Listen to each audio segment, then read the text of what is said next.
started with a knock on my door on Christmas Eve. I wasn't expecting anyone. It was snowing heavily, and my friends and family had all called earlier, assuring me they wouldn't brave the storm. I was alone, in my quiet little house on the edge of town, surrounded by nothing but the cold, white wilderness. The knock came again, 3 sharp raps, echoing through the stillness. I hesitated before answering, staring at the door like it might come alive. When I finally opened it, I found no one there. Just the snow, the wind, and a small, neatly wrapped package sitting on the doorstep. I brought the package inside, shutting the door against the icy gusts. It was wrapped in crimson paper with a gold bow, elegant yet simple. No tag, no name, just the mysterious box. Curiosity got the better of me, and I tore the paper off to reveal a small wooden box with intricate carvings. Inside was a doll. Not a cute, cuddly doll, but something that looked like it had been plucked straight from a nightmare. Its porcelain face was cracked, one glass eye slightly askew, and its dress was tattered, stained with something dark that resembled dried blood. As I lifted it out, a chill ran down my spine. Something about it felt wrong. I'm not a superstitious person, but I couldn't shake the unease that gripped me.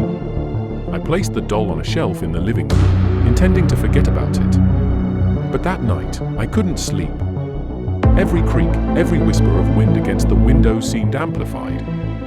And then I heard it, the faintest sound of laughter, high-pitched and childlike. I bolted upright, my heart racing. The house was dark, silent except for the occasional groan of the old floorboards. I told myself it was my imagination, but when I crept downstairs, the doll was no longer on the shelf. It was sitting in the middle of the living room floor, its cracked face turned toward me. I stared at it, frozen. It felt like its glass eyes were watching me, following my every move. Summoning every ounce of courage, I picked it up and shoved it into a box in the attic. Out of sight, out of mind. Or so I thought. The next morning, the doll was back, sitting on the kitchen table. This time, its head was tilted at an unnatural angle, as though it had been broken and hastily repaired. I knew I hadn't brought it down. My hand shook as I carried it outside, burying it deep in the snow.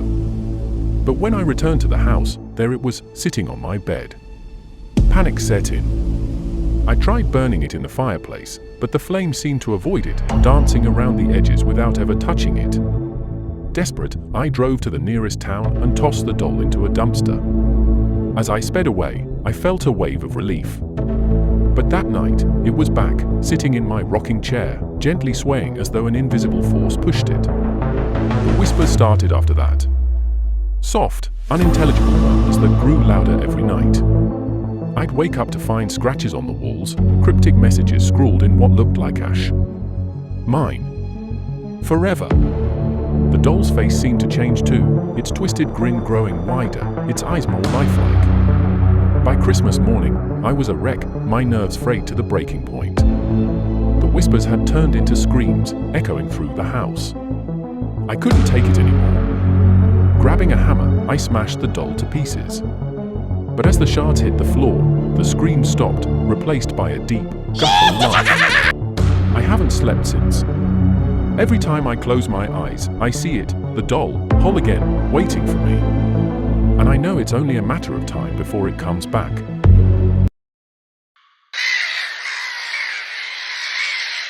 Growing up, we had a family tradition of picking out the perfect Christmas tree. Every year, my parents and I would drive out to the same tree farm, wandering through the rows of evergreens until we found one. But last year, I decided to start a new tradition of my own. It was my first Christmas in my new house, far from the small town where I'd grown up. I found a local tree farm online and drove out there on a crisp December afternoon. The place was picturesque, with neatly lined rows of towering pines and a light dusting of snow covering the ground. An elderly man greeted me at the entrance, his weathered face framed by a thick scarf. Looking for a tree, he asked, his voice raspy but warm. I nodded, and he gestured toward the far end of the lot. Best ones are out there. Take your time. I wandered through the trees, savoring the fresh pine scent. Most of the trees were beautiful, but none of them felt right. And then I saw it. A massive, Majestic for standing apart from the others, its branches heavy with snow. It was perfect. I flagged down the man, and he helped me cut it down and load it into my truck. As we secured it, he gave me a strange look. "You've got a good eye," he said. "That tree's been here a long time. Why hasn't anyone else taken it?" I asked. He hesitated before answering. "Superstition, I suppose. Folks around here think it's cursed. But that's just old stories." I laughed nervously, brushing off his comment. Cursed or not, the tree was coming home with me. That night, as I decorated it with lights and ornaments, I couldn't shake the feeling that something was off. The room felt colder than usual, and the shadows cast by the tree seemed to stretch and twist unnaturally. But I told myself it was just my imagination. The first incident happened around midnight. I woke to the sound of soft rustling, like someone moving through the branches. Groggy, I stumbled into the living room, expecting to find an animal that had hitched a ride home with the tree. But the room was empty, and the rustling stopped as soon as I entered. Over the next few nights, the noises grew louder.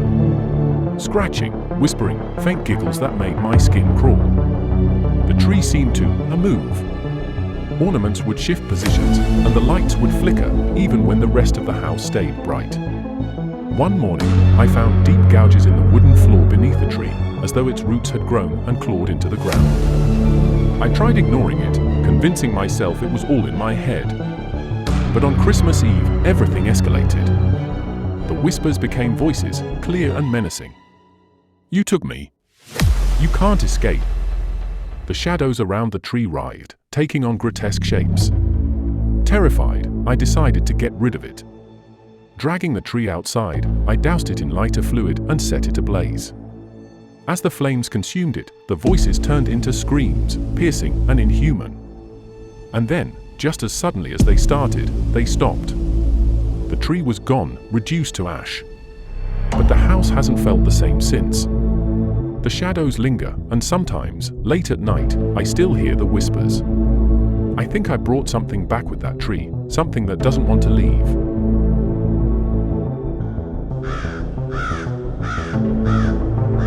I've always loved Christmas carolers. There's something magical about a group of strangers coming together to sing holiday songs, spreading cheer to everyone who hears them. So when a group showed up at my door last Christmas Eve, I was thrilled. There were 4 of them, dressed in old-fashioned clothes that looked straight out of a Victorian postcard. Their voices were hauntingly beautiful, harmonizing perfectly as they sang Silent Night. I stood in the doorway, mesmerized, until they finished. "Thank you," I said, clapping. That was amazing. The tallest of the group stepped forward, his face pale and expressionless. "We have more songs," he said, his voice cold and flat. I hesitated. It was late, and the air had a strange heaviness to it. But I didn't want to be rude, so I nodded. "Sure, one more." They began singing again, this time a song I didn't recognize. The melody was slow and mournful, the lyrics foreign and guttural. It sent a shiver down my spine. As they sang, their faces seemed to change. Their eyes darkened, their skin growing ashen.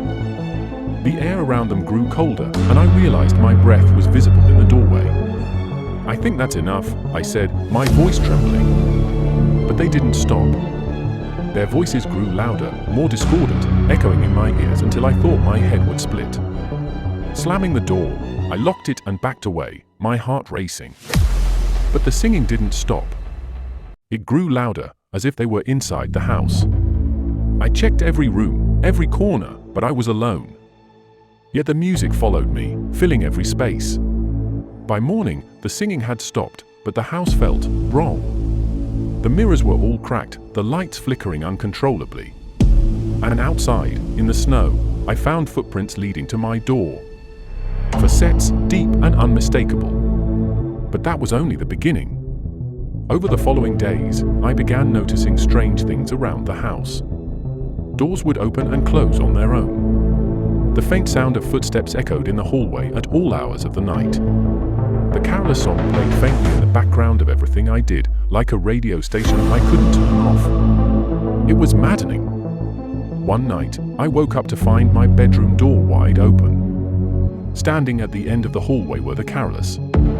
Their pale faces were almost translucent in the moonlight, and their mouths moved in perfect unison, though no sound came out.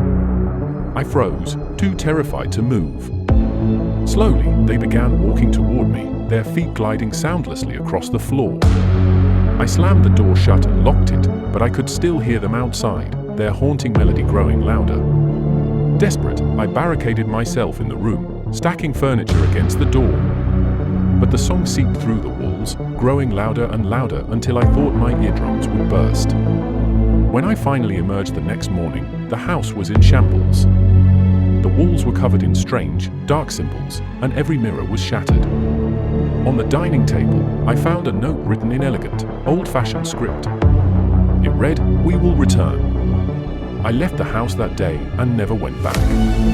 But every Christmas Eve, I hear their song again, faint and distant at first, but growing louder as the night wears on.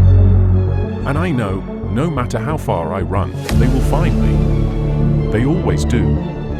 Thanks for watching. Don't forget to subscribe, like, and share for more thrilling horror stories.